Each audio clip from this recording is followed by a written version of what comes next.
Jamhuri ya Muungano wa Tanzania. Kazi na utu. Asante sana mwenyeji wetu Ras.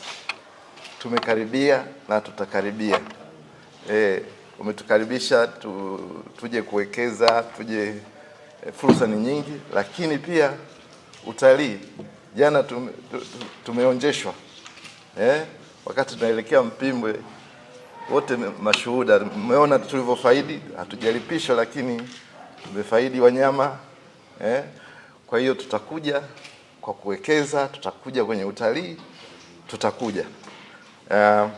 Baada ya kusema hivyo, niseme niwape pole sana kwa ziara ndefu jana, lakini jambo la kushukuru Mungu kwamba tumerejea salama. Ziara yetu ile imetusaidia kitu kimoja kikubwa, kwamba kikao chetu cha leo kitakuwa kifupi, kwa sababu yale yote yaliyomo kwenye ripoti tumeona. Kwa hivyo itakuwa ni swala la kupitia na kupitisha.